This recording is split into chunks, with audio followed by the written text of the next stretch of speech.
I'd just like to take this time to say farewell and good riddance to an abomination that we call Greylo. November 6th was an epic night, not only just because Barack got re-elected, but because Halo 4 came out. I'm gonna say right off the bat that I really like this game. I'm enjoying playing it. It follows certain essential rules to a shooter, and particularly a first-person shooter, in that the gunplay is extremely crisp and it's extremely versatile. The arsenal is lovely. I don't want to get too far into like a review because maybe that'll come at a later date, but I just want to say that for the first time in any Halo game that I can remember, it seems that every gun is useful in a particular situation, and yes, even the AR. Due to the sound of the AR alone, it's a gun that I kind of enjoy using now. I don't care how noobish people like to say it is. Deal with it. It's effective at close range and even in mid range, depending on how you use it. So, whatever. What I want to talk about in this gameplay match is the sudden flood of bitches. Now, there are certain aspects of Halo 4 that can accommodate, you know, a bitch mindset. You know, I know there's a lot of an influx of certain COD players, and we can spot them right off the bat by how they play. There's always been crouch campers in Halo. A few people will try that noise and then they get shut down pretty quickly, pretty easily. Look at that fail right there. Man, messed up. But they've never been anything to really, you know, you've never done anything more than shake your head at them. Whereas in Halo 4, they are pretty rampant. And I'm not just talking about big team battle. I'm talking about in all modes. Big team battle is just about, it's become my least favorite gameplay mode in Halo 4, which is kind of ironic because it's always been fun and just relaxing to me. But due to the DMR and the fact that people can spawn and take 2 steps and just ping you from across the map, it's not as fun as it used to be. That said, I mean, again, it can easily be tweaked or whatever. But in Infinity Slayer matches, I've noticed a lot of people try to camp with active camo. Aggravating as it is, I did something that I vowed I'd never do, and that's I use Promethean Vision. The minute someone breaks out the active cam, I switch to my Promethean Vision class with the AR and just, man, I tried to get stylish right there. But anyhow, as you can see, this is a Regicide gameplay, and I noticed something kind of peculiar about this match, in that you had people trying to camp with active cam. Even when they were the king, they would find a corner and turn on invisibility and camp. It's like, yo, you have a big icon over your body. It doesn't do you any good to try and disappear off the radar because I can see you no matter what. I expected this mode to be my least favorite in the whole game. I thought it was going to be kind of a mode that rewards people just sitting by and then stealing kills at the last minute to win. To my surprise, when I played it, this mode seems to reward the best player in that match no matter what.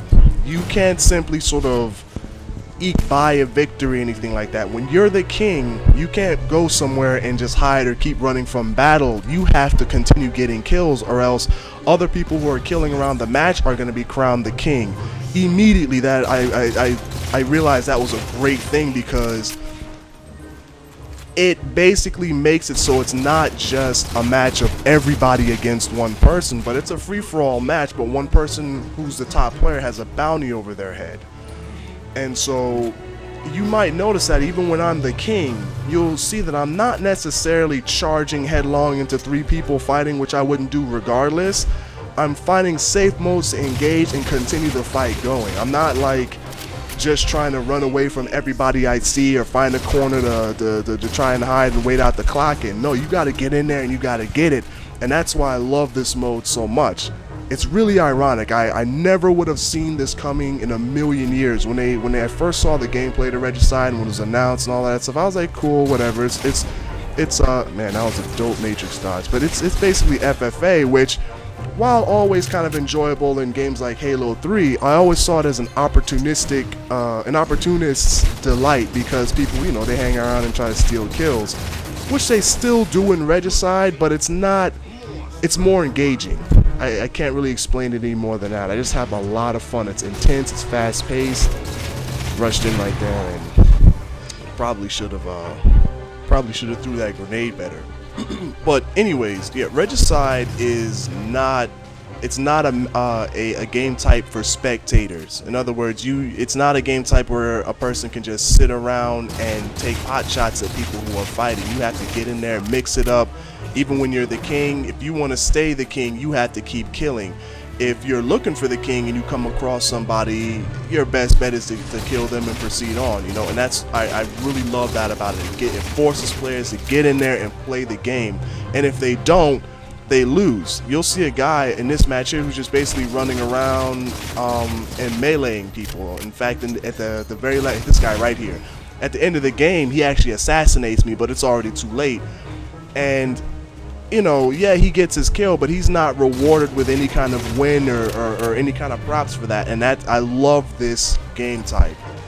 Like, this game type is just in front of Slayer Pro. Slayer Pro is cool, it's fun, and I like it because it has no armor abilities, which certain armor abilities I still don't like. I don't like jetpack. I don't like the advantage that it gives people to maneuver the map. They can just sort of bypass any kind of map topography, and you know, although it's definitely toned down from Reach, to me, in my opinion, it's something that just, unless you design your whole game around it, it should never be in an FPS. Like, there's a game, a series called Tribes, I think it is, or is it PlanetSide? No, I think it's Tribes. Anyhow, they have jetpacks in that game, but the difference is that game is designed completely around it. So I guess it works. I've never played Tribes. It's just from word of mouth.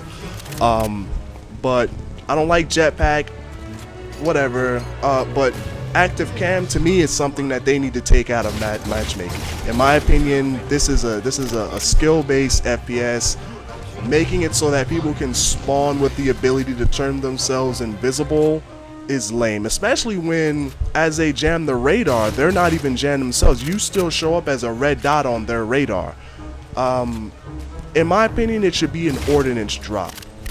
And speaking of ordnance drops, as far as the global ordnance, I'm not really that big of a fan of its randomness. I think that there needs to be a code implemented where there's only a certain, look at this guy, see what I'm talking about? Like, what are you doing down there? You saw me coming, so he took to his knees and turned on invisibility.